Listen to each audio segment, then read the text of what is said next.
Hello, welcome back, and thank you as always for tuning in today.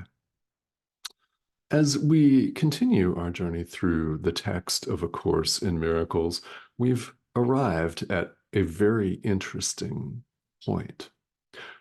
We're in chapter 12, section 7, entitled Looking Within, and Jesus is talking to us today about freedom.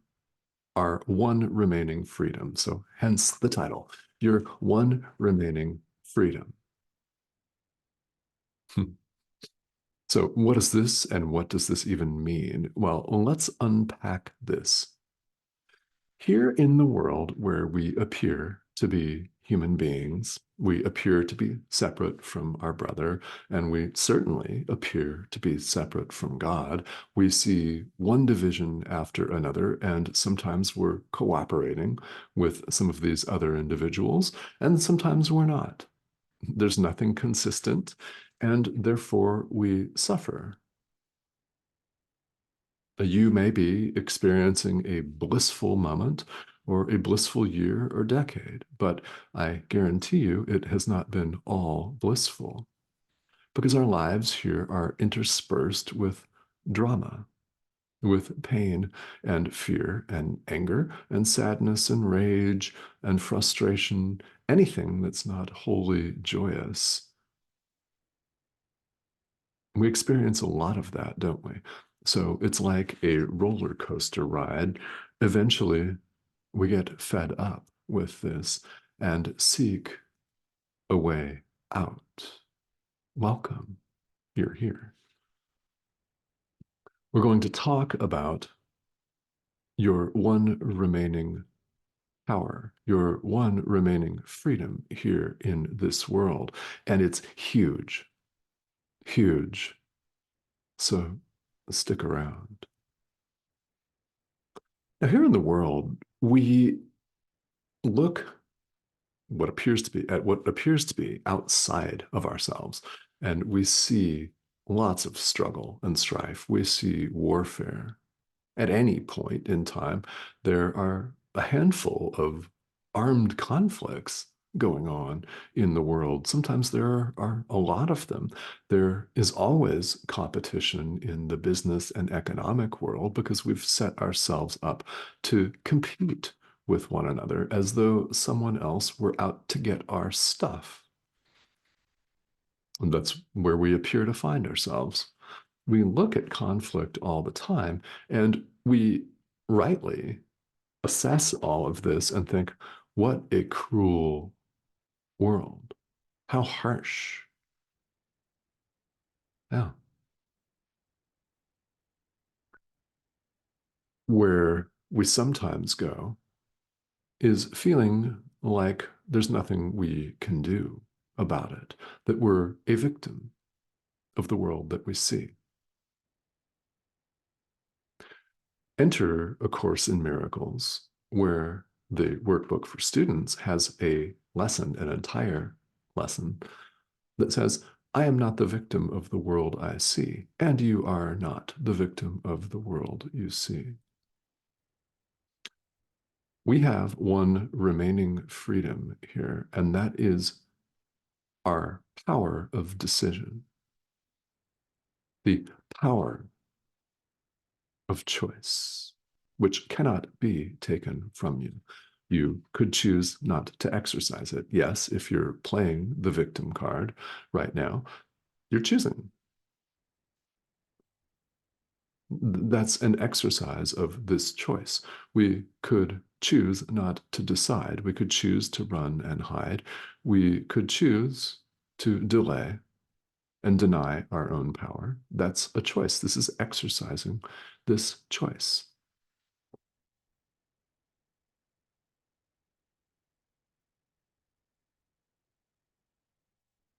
We see ourselves as powerless often, yet enter this course that tells you you are not, and that will point the way to you so that you may first begin to accept and appreciate your own power, true power and put it into practice in your daily life. Here in this section of the text, chapter 12, section 7, we're even referred to as prisoners of the world. And it appears that way, doesn't it? We appear stuck. We appear stuck in our economic situation unless we exert maximum effort to change it. Yeah, we appear stuck in this thing, which in fact we never actually enter in the first place. You heard that right. If you're new to this, you're not a body. We know this. We do. We know this deep down. You know this because you have been answering the call. You've been answering the call of our inner teacher to awaken. It is what has everyone interested in spirituality that's interested in it. Well, of course, a lot of people don't appear to be right now. You are. So what's relevant is you've heard the call and you've been answering it. The call is to heal the mind. The call is to awaken. It's universal, of course. It goes out to all of us at all times. The question is, who's listening to it? And you are. So welcome.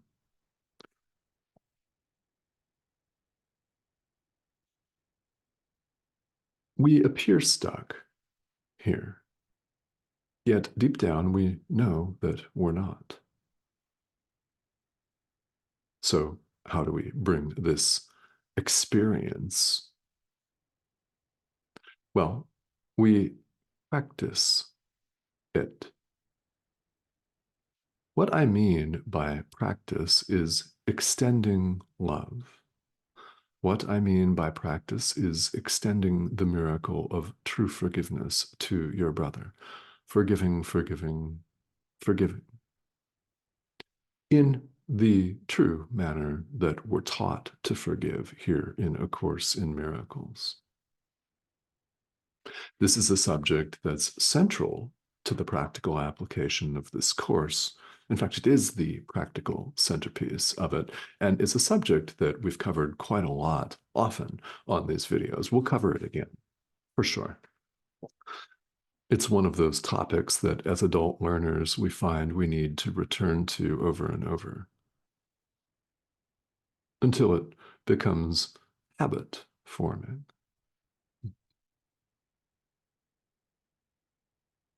So, even in the midst of all of this drama, chaos, warfare, struggle, strife, we have power. Now, if you're thinking, oh man, we're prisoners of the world we see, how depressing. Well, what I invite you to do is take heart. This message is not intended to be depressing, yet when these thoughts arise, and it's not if, but when they arise on the path, understand that it is an opportunity for you to choose. It's an opportunity to forgive.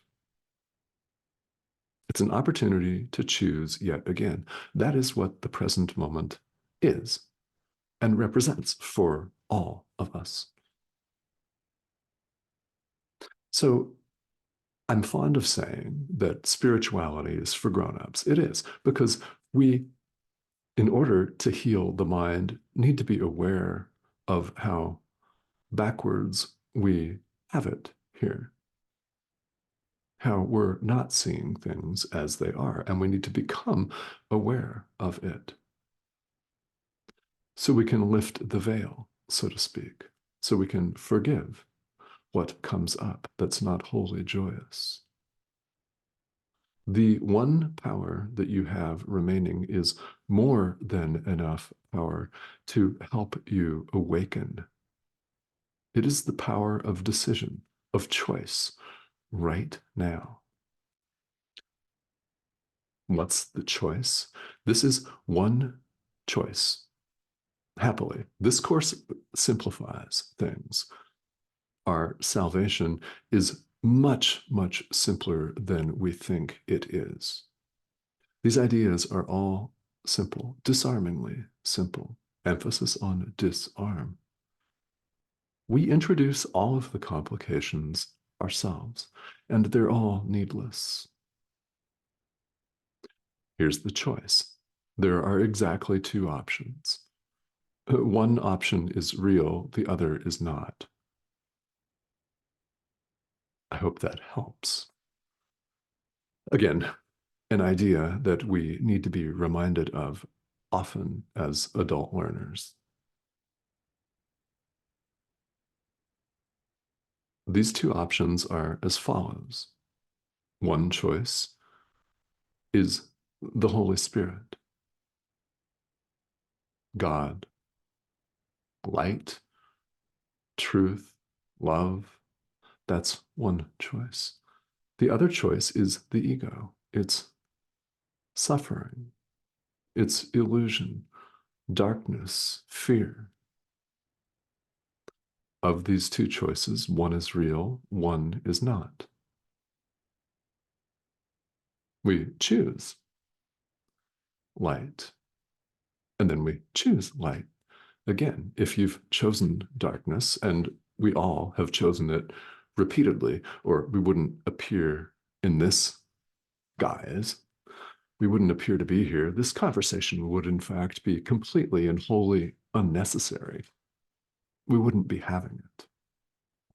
So here, in the world where choice appears meaningful to us, we exercise this power of choice. You could choose not to decide. That's still a choice. That's exercising this power of decision, which you cannot lose. You cannot lose. You could say that you've given it away, or you could tell yourself and the world that you don't have it, but you do.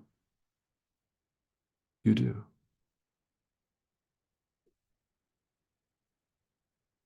We looked in the most recent video at how our perception actually works. And the message here is that when we want the peace of God, we referenced the workbook for students a moment ago.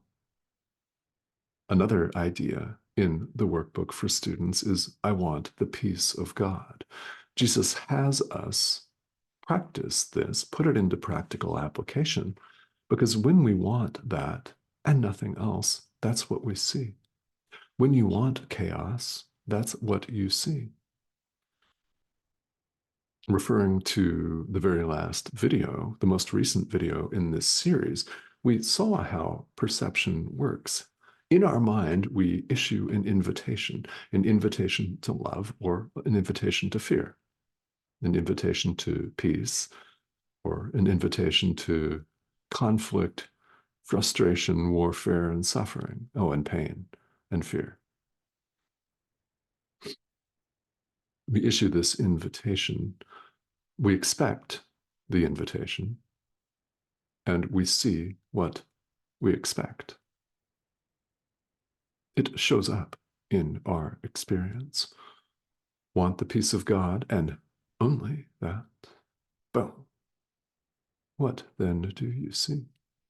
Exercise this power right now. You're invited at all times to exercise this power of decision that remains to you. You do this. If you need help, ask the Holy Spirit for help. Ask your inner teacher for guidance. Your inner teacher will respond. Will respond. The question is not whether he responds, whether it responds, but whether you're listening and are willing to accept the answer, which is always given you right along with the question, simultaneously and instantaneously. Do you accept it? The power of choice is yours. It's huge. You have this power. Again, you're welcome to choose not to exercise it. And if you tell yourself or others that you don't have this power, that's exercising this.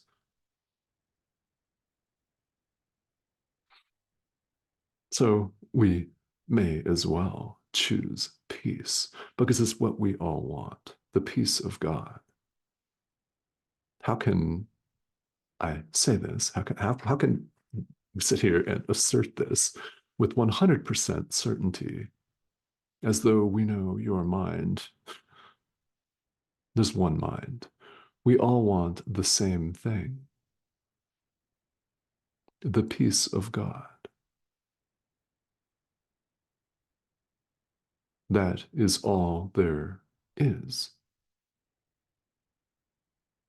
So I invite you today to please join me in choosing it, exercising the power of decision in favor of your inner teacher, in favor of the thought system of the Holy Spirit and peace and love, and only that. That is what you will see.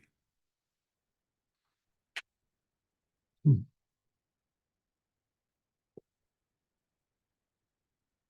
So I think we'll just leave it at that today.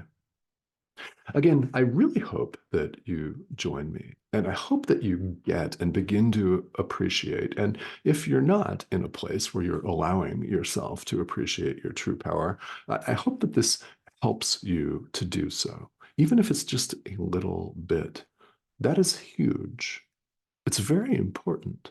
That's why we need to see and hear these messages repeated over and over and over again.